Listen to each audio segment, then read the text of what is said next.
Bismillahirrahmanirrahim. Assalamualaikum warahmatullahi wabarakatuh.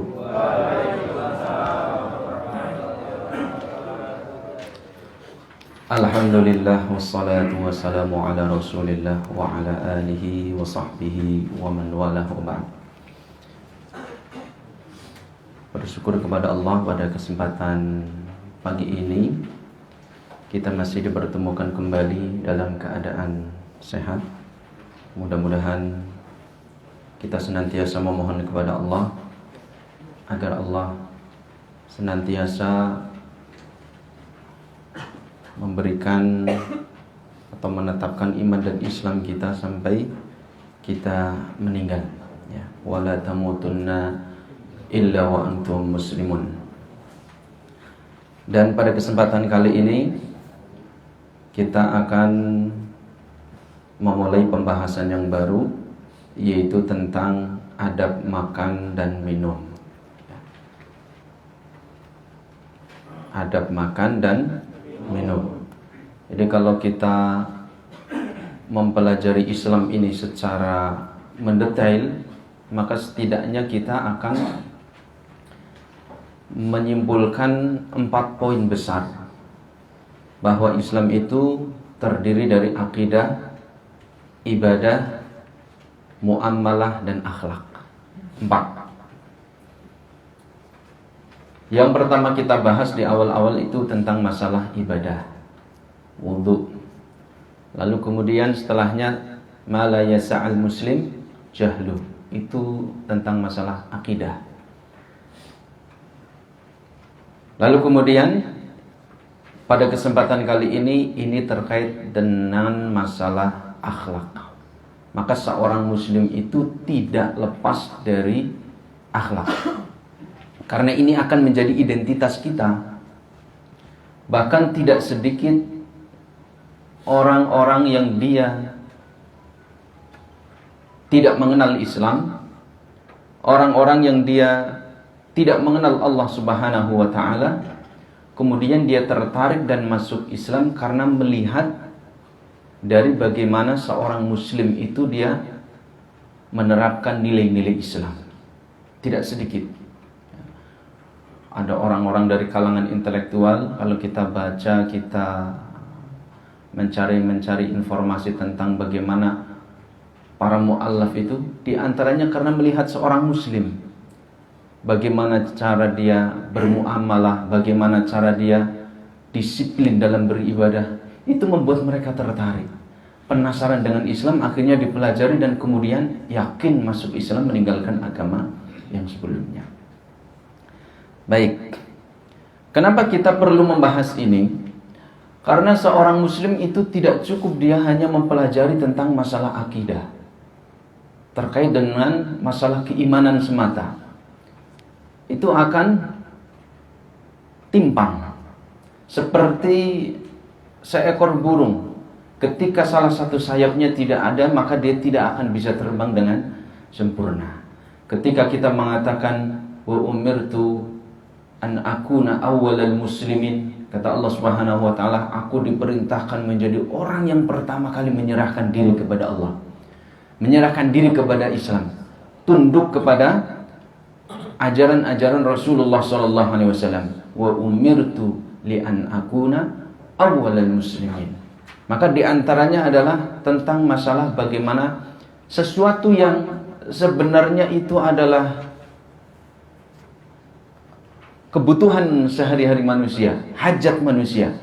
Andai katakanlah manusia itu Allah tidak menurunkan Al-Quran, Allah tidak utus kepada manusia ini seorang Rasul, maka manusia dia akan tetap makan dan minum, karena memang itu hajat sebagai makhluk hidup. Tapi yang hajat ini, sesuatu yang adat ini, kebiasaan manusia, kebutuhan manusia, itu akan bisa bernilai ibadah ketika kita, yaitu melihat ujungnya. Kita makan untuk apa sih? Kita minum untuk apa? Nah, kalau dalam lingkup yang lebih besar, kita hidup untuk apa? Nah, yang kecil ini, kita makan dan minum untuk apa? Maka kemudian Nabi mengatakan dengan tegas di dalam hadisnya, innama bu'itsu liutammima makarimal akhlak. Manusia itu punya secara naluri bisa memandang ini baik dan buruk. Tapi kemudian Rasulullah diutus untuk menyempurnakan yang baik-baik itu. Innama bu'itsu liutammima makarimal akhlak. Nah, di antara akhlak itu adalah adab makan dan minum. Jadi seorang muslim ketika makan dan minum itu punya identitas sendiri. Tidak sama dengan orang-orang di luar Islam. Karena itu ketika ada orang-orang musyrik, dia kemudian bertanya, sebagaimana yang diriwayatkan oleh Anas bin Malik di dalam hadis riwayat Imam Muslim. Dia bertanya, qad 'allamakum nabiyyukum sallallahu alaihi wasallam kulla syai'in hatta al-khira'ah. Apakah nabi engkau itu telah mengajarkan semuanya termasuk terkait masalah buang hajat? Kata Anas bin Malik, bala, ajal, iya. Artinya Nabi itu dengan detail menjelaskan bagaimana kehidupan seorang muslim, baik dalam sisi batinnya maupun zahirnya. Batin itu ya yang menjadi motivatornya, yang kemudian akan tercermin kita lihat dari zahirnya. Jadi kalau zahirnya bagus, artinya batinnya itu bagus. Batin itu apa? Itulah yang terkait masalah akidah, keyakinan itu. Maka kehidupan kita sehari-hari yang kita lihat dari penampilannya, dari cara berbicaranya, termasuk tentang cara makan dan minumnya, itu adalah terdorong dari dalam hatinya. Nah, hati ini dari mana? Bagaimana dia bisa menatanya itu? Yaitu kita semuanya itu adalah bersumberkan dari Nabi sallallahu alaihi wasallam. Qad 'allamakum nabiyyukum sallallahu alaihi wasallam kulla syai' hatta al-khira'ah. Masalah buang hajat pun itu diatur oleh Nabi. Karena seorang muslim itu harus punya identitas sendiri. Nanti cara berpakaiannya, nanti cara berbicaranya, cara buang hajatnya itu tidak sama, ya. Adab makan dan minum. Yang pertama adalah makan secukupnya. Ini sebenarnya saya ambil dari buku yang saya susun, ya. Bukan saya tulis, saya susun, karena sekarang itu semuanya sudah ada, sudah disebutkan, kita hanya nukil dari kanan kiri kita kembangkan. Nama judulnya Renungan bagi Orang Sakit, ya, saya ambil dari situ. Ada satu poin yang disebutkan di sana tentang keteladanan pola hidup sehat Nabi. Jadi setelah saya sebutkan tentang bagaimana pelipur lara bagi orang-orang sakit, kenapa kok orang sakit, bagaimana supaya orang sakit itu bisa bertahan, artinya bersabar, tabah dengan sakitnya. Karena ada orang yang sakit dia bertahun-tahun terus sakit. Maka kita sebutkan hadis-hadis Nabi, pahala-pahala yang dijanjikan oleh Nabi SAW. Setelah itu saya sebutkan tentang pola hidup sehat Nabi. Nabi itu termasuk manusia yang paling sehat dalam hidupnya. Apa itu kuncinya? Di antaranya adalah bagaimana Nabi menjaga pola makan dan minumnya. Nabi tidak pernah sakit kecuali sakit-sakit yang ringan. Sakit yang berat itulah yang membawa Nabi kepada wafatnya, sakit di akhir hidupnya. Ya, sakitnya Nabi paling yakni asabtu bisuda, sakit kepala aja, dan al-huma, demam. Itu aja. Makanya Nabi mengatakan la tasubul huma, jangan kalian mencela demam. Olah demam aku atok-atok olah. Enggak boleh ya mencela demam. Kenapa? Karena demam itu dirasakan oleh seluruh tulang, oleh seluruh persendian, dan semuanya itu akan mendapatkan pahala di sisi Allah. Makanya nggak boleh mencela orang sakit. Kemudian saya sebutkan bagaimana pola hidup sehat Nabi, di antaranya adalah makan, adab makan dan minumnya. Saya ringkaskan menjadi adab makan dan minum. Tentunya tidak saya sebutkan di situ, ya. Masih banyak beberapa poin yang lagi. Yang pertama yaitu masalah makan secukupnya. Nah, jadi kalau makan secukupnya, ya. Tapi secukupnya ini ada standarnya, ada kadarnya, Pak. Aku cukupnya rong piring lu kamu. Ya. Artinya kata-kata secukupnya ini jangan disalahartikan, ya. Memang postur tubuh kita beda-beda. Daya tampung lambung kita itu beda-beda.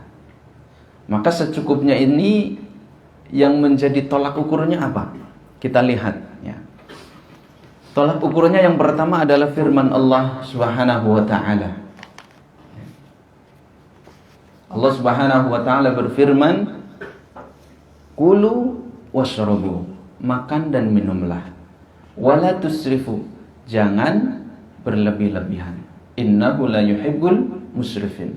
Karena Allah tidak suka kepada orang yang berlebih-lebihan dalam semua hal. Termasuk dalam ibadah Allah enggak suka yang berlebih-lebihan. Dalam hal makan, minum pun demikian. Maka makan dan minum tapi jangan berlebih-lebihan. Apa yang dimaksud jangan berlebih-lebihan di sini?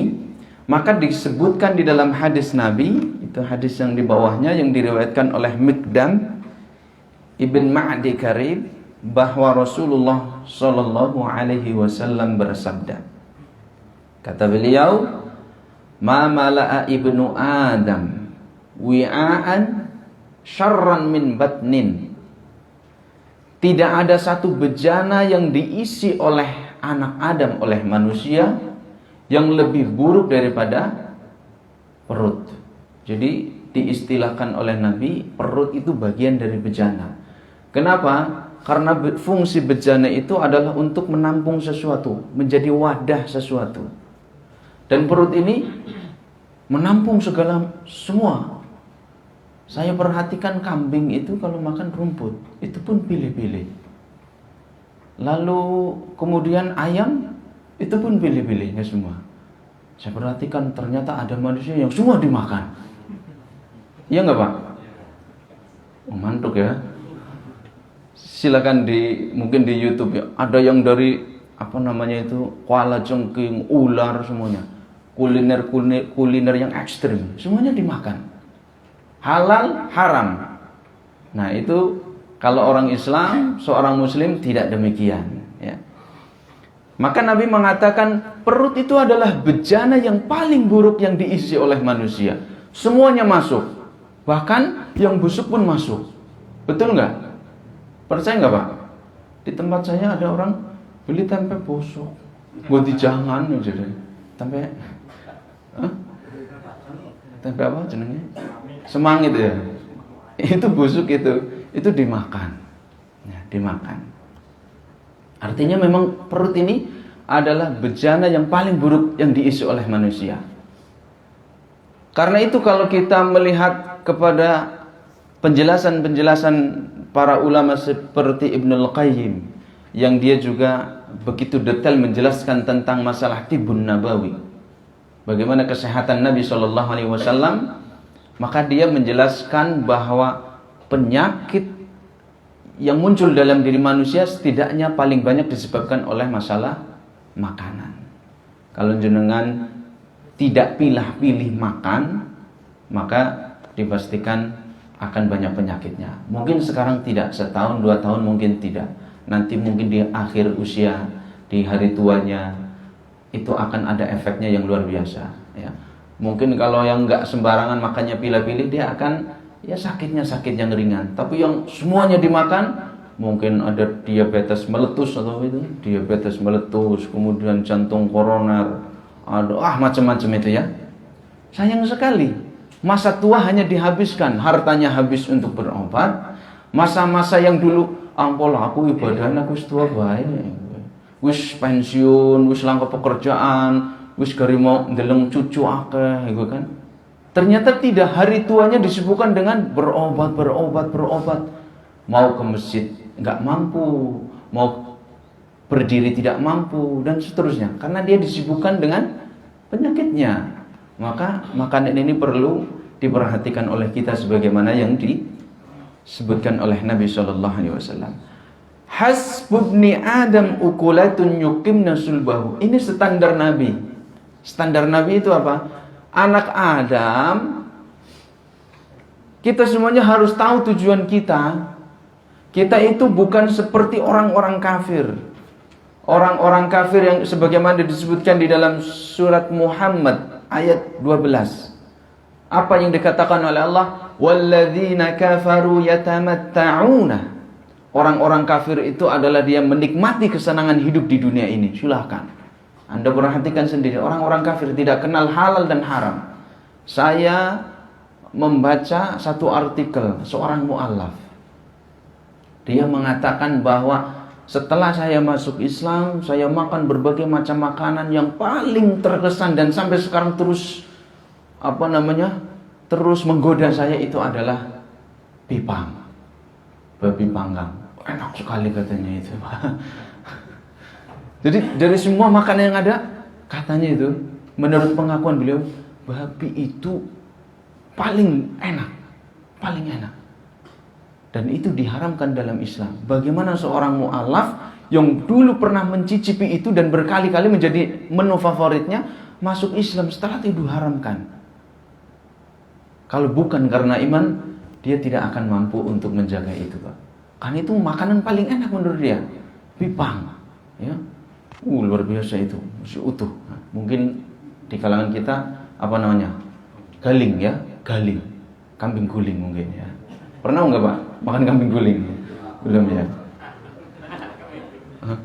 Kalau ngelihat aja paling ya, ngelihat kambing guling pernah gitu, guling-guling. Walladzina kafaru yatamatta'un, orang-orang kafir dia menikmati kehidupan dunia ini. Makanya kata Rasulullah, khufitan naru bil bisyahawat, bahwa neraka itu disampuli oleh Allah itu dengan sesuatu yang syahwat, yang menarik hati kita, menarik keinginan manusia, yang enak-enak ya. Pagi-pagi itu ya, pagi-pagi lagi dingin-dingin, ada panggilan suara azan, turukan lagi enak banget ya, kon wudu, bergue kon mau masjid, itu surga. Wa hufital jannatu bil makari. Adapun surga itu dikelilingi, disampuli dengan sesuatu yang kita enggak suka, yaitu dingin, kita harus ambil air wudu keluar rumah, gelap-gelap harus ke masjid, puasa menahan lapar. Tapi kalau masalah neraka yang enak-enak ya, khamr katanya itu, khamr itu menghangatkan badan ya. Fly, yang namanya narkoba katanya orang-orang itu ya, katanya fly, bisa semua yang dia menyusahkan hidupnya hilang karena dia terhalusinasi, utangnya hilang ya, keluarganya hilang, tapi bahasa wis ora mangan balik maning, pusing maning, akhirnya seperti itu kecanduan. Naudzubillah. Dalam Islam itu yuqimna sulbahu, bahwa makan seorang muslim itu cukup untuk menegakkan tulang belakang. Yuqimna sulbahu, makanya kata Nabi, ukulatun, akalah itu satu suapan, ukulan itu hanya beberapa suap saja. Kalau kita tahu tujuan kita makan, tujuan kita hidup, seperti yang tadi, walladzina kafaru yatamatta'una wa ya'kuluna kama ya'kulul an'am. Orang-orang kafir itu makan seperti al-an'am, binatang ternak. Makan, kemudian muter-muter di kandang, istirahat, bangun lagi, gayem ya, tahu gayem gak Pak? Yang di dalam dikeluarkan lagi itu sambil nyantai gitu kan, makan lagi. Ya mungkin bahasa kita makanan ringan lah, makan kecil. Terus mana ada makanan kecil.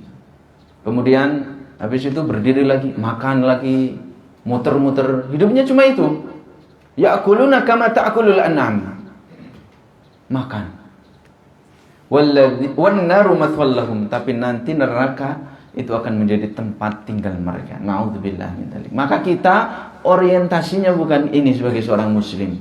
Kita bukan bersenang-senang di dunia ini, kita bukan tujuannya adalah untuk makan dan minum semata-mata, bukan. Tapi kita bersenang-senang menikmati nikmat Allah yang diberikan kepada kita.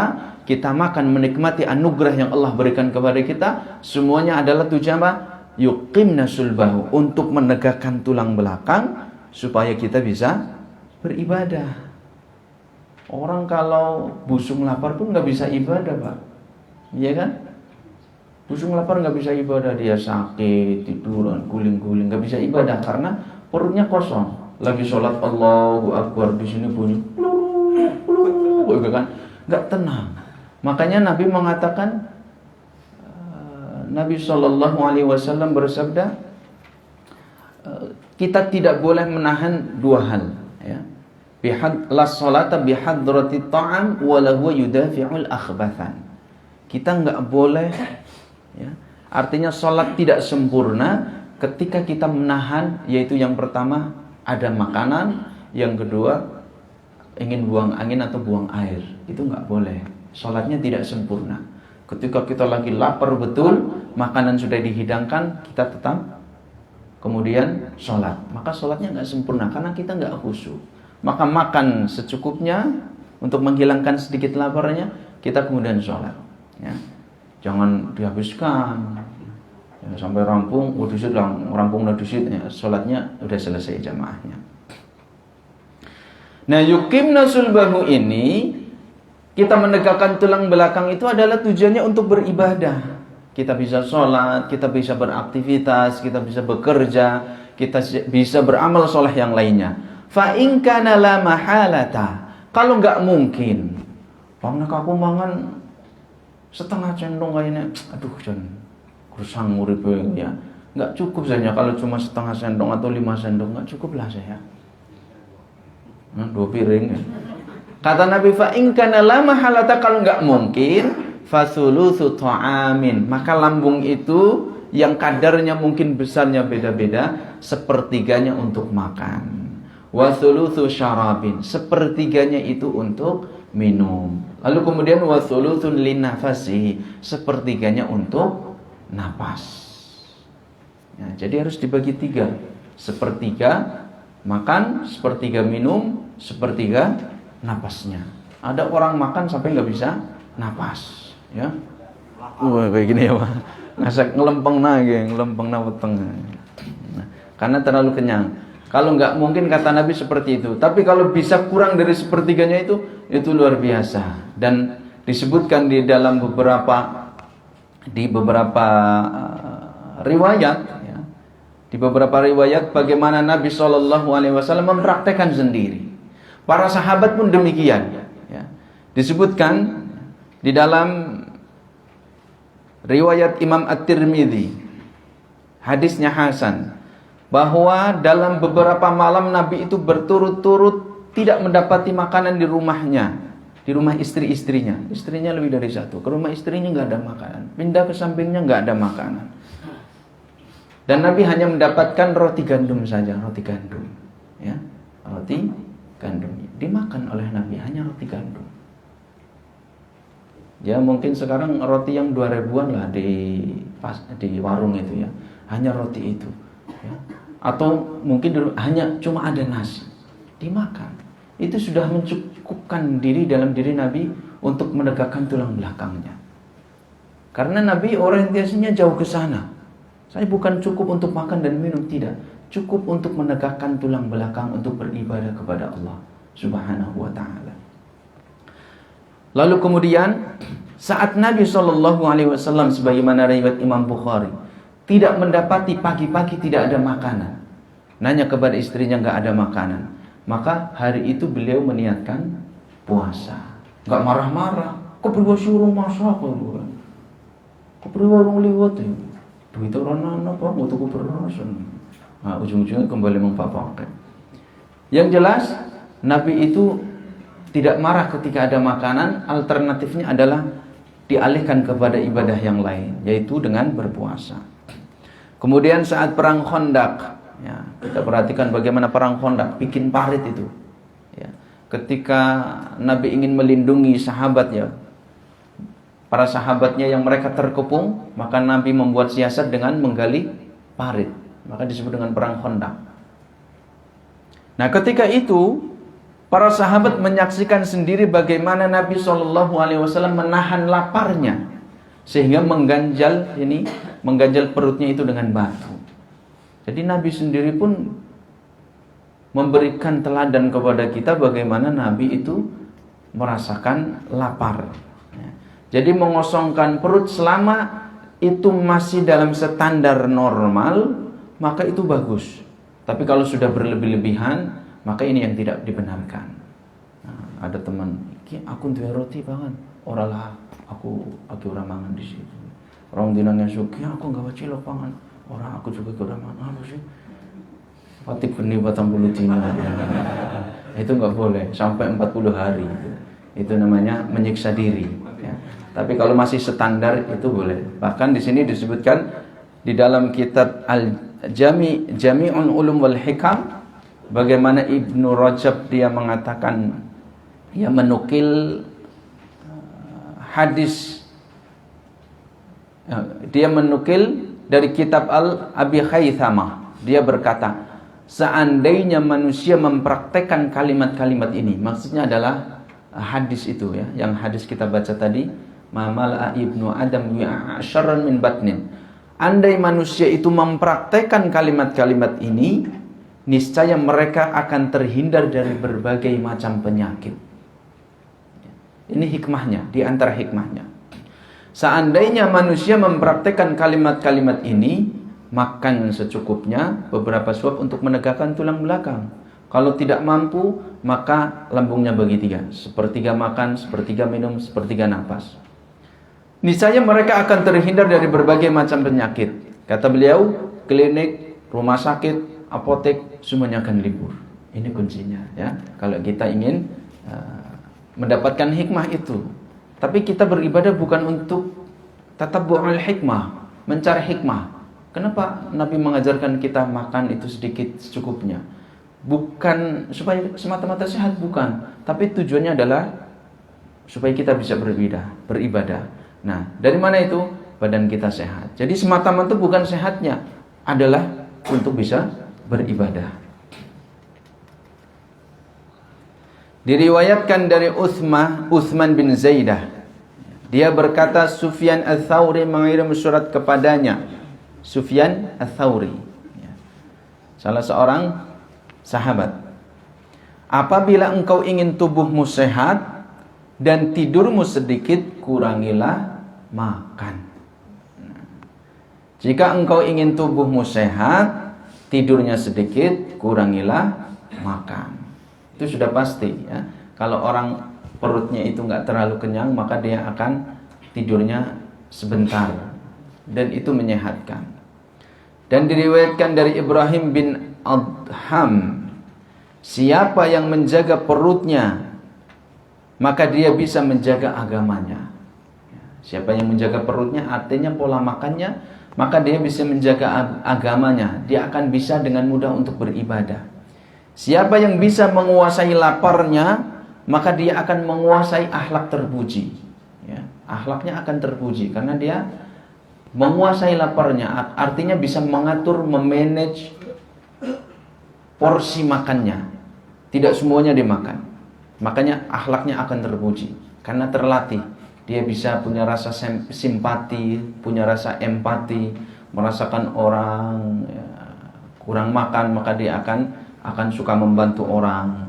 Kan dia akhlak terpuji.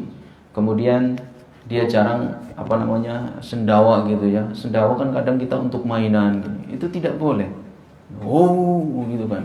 Nah, itu tidak boleh karena sendawa itu muncul dari makanan yang penuh di dalam perut. Kemudian sungguh kemaksiatan itu akan jauh dari orang yang lapar. Nah, orang yang lapar, makanya Nabi mengatakan, ya ma'syarus syabab, man istata'a minkum al-ba'a falyatazawwaj.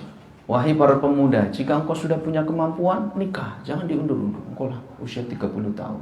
Kalau sudah mampu, menikah.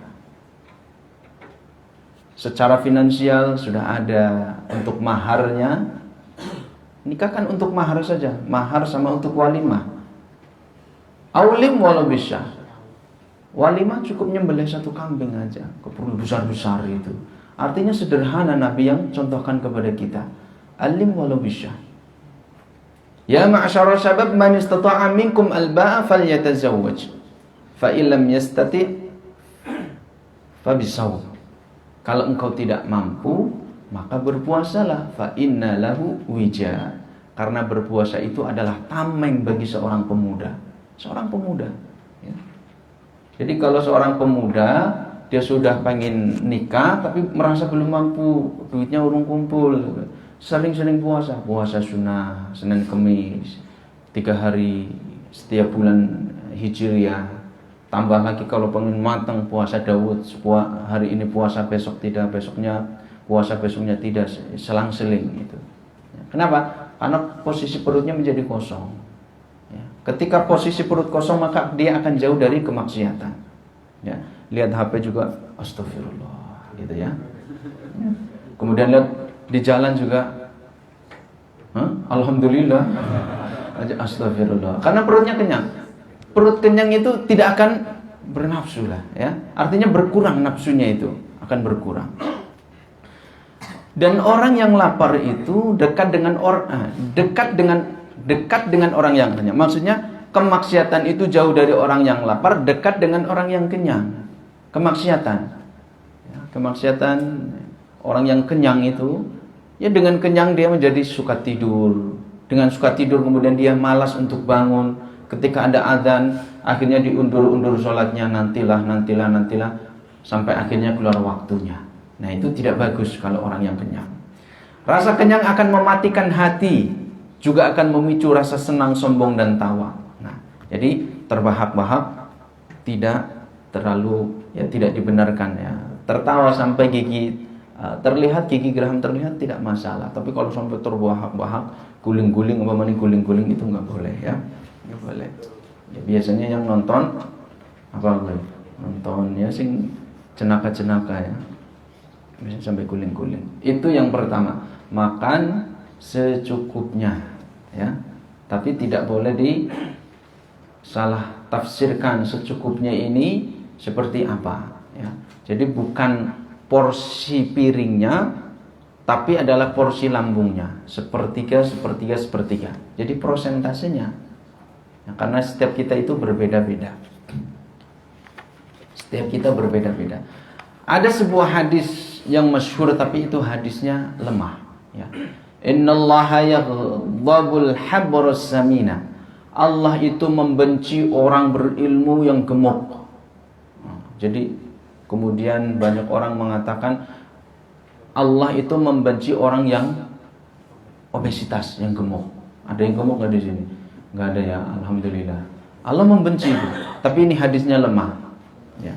Tapi di dalam hadis yang sahih seperti riwayat yang Bukhari dan Muslim itu disebutkan beberapa riwayat yang menyinggung masalah ini. Di antaranya kata Nabi SAW, khairukum qarni, sebaik-baik umatku di antara kalian adalah yang hidup sejaman dengan aku.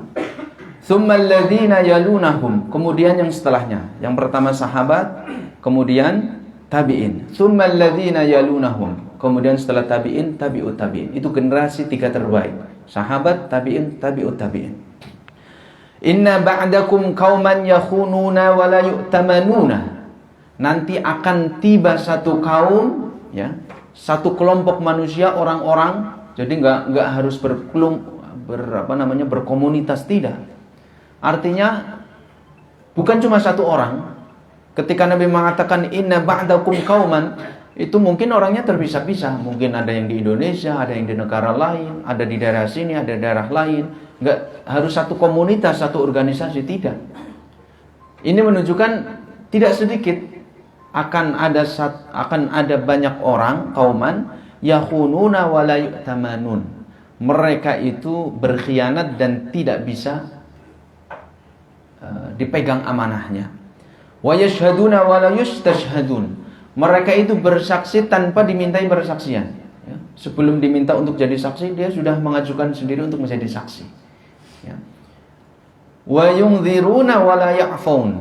Lalu kemudian mereka bernazar tapi tidak memenuhi nazarnya, tidak menepati nazarnya, janjinya. Nanti kalau anak saya lulus kuliah, saya akan sembelih kambing. Ternyata setelah anaknya lulus, betul-betul lulus, eman-eman luar disembelih. Enggak jadi dia bernazar. Nah, itu akan ada kaum seperti itu. Wa yadharu fihim as-simana. Wa yadharu fihim as-simana. Akan nampak di antara mereka itu orang-orang yang gemuk, obesitas. Yang dimaksud di dalam hadis ini, Allah itu bukan mencela gemuknya, bukan. Kenapa demikian? Karena ada orang-orang, sebagaimana yang dijelaskan oleh para ulama itu, ada orang-orang, karena ini menjadi muskil, menjadi masalah. Ada orang-orang yang sejak lahir dia riwayatnya gemuk. Anak kecil itu gemuk, ya, minum susu atau ASI dari ibunya gemuk. Kemudian setelah disapi dia tetap gemuk, tetap badannya gemuk, berlebih, ya, dari yang normal. Sampai kemudian sampai besar dia badannya gemuk. Kalau semacam ini tidak dicela, tidak tercela. Kenapa? Karena itu muncul secara alami. Yang dicela oleh Nabi Shallallahu Alaihi Wasallam, yang tidak disukai oleh Allah adalah wayadharu fihim as-simana. Kegemukan yang di sini adalah kegemukan yang disebabkan oleh karena dia terlalu banyak makan. Ya, hidupnya hanya makan saja. Pagi menyantap makan berlebih, kemudian selesai bekerja itu sambil makan, jalan itu sambil makan, bermain itu sambil makan, sampai olahraga pun sambil makan. Mau olahraga makan, istirahat makan, suruh olahraga lagi, habis itu makan lagi. Hidupnya makan. Nah, kalau dia hanya hidupnya itu hanya untuk makan, kemudian dia gemuk, maka itulah yang tercela. Kegemukan yang disebabkan karena dia terlalu memperhatikan makan dan minumnya, semuanya disantap, maka ini yang dicela oleh Nabi Shallallahu Alaihi Wasallam, dan itu tidak disukai oleh Allah, karena ini akan menyebabkan dia menjadi lupa akhirat, menjadi malas beribadah, dan Allah Subhanahu Wa Taala tidak menyukai masalah ini. Adapun kalau itu muncul secara alami, maka itu tidak tercela. Andai dia bisa menguruskan dikit lagi sampai ke berat ideal, maka itu lebih bagus, karena akan membuat dia lebih gesit, lebih mudah beraktivitas dan beribadah kepada Allah Subhanahu wa Ta'ala. Demikian pada kesempatan kali ini, mudah-mudahan kita dimudahkan oleh Allah untuk bisa mempraktekannya, makan secukupnya. Itu diantara adab yang pertama, laki-laki maupun perempuan, makan secukupnya, yaitu cukup untuk menegakkan tulang punggung kita sehingga kita tidak malas beribadah. Karena ujung kita sebagaimana yang disebutkan oleh Allah Subhanahu wa Ta'ala, wa ma khalaqtul jinna wal insa illa liya'budun, ya, bahwa hidup kita adalah untuk beribadah. Maka makan dan minum kita termasuk kita orientasikan adalah untuk menopang ibadah kita kepada Allah Subhanahu wa Ta'ala. Demikian, kurang lebihnya mohon maaf. Kita tutup dengan kafaratul majlis. Subhanakallahumma wa bihamdika asyhadu an la ilaha illa anta astaghfiruka wa atubu ilaik. Wa sallallahu ala nabiyyina Muhammad wa ala alihi wa sahbihi wa sallam. Assalamualaikum warahmatullahi wabarakatuh.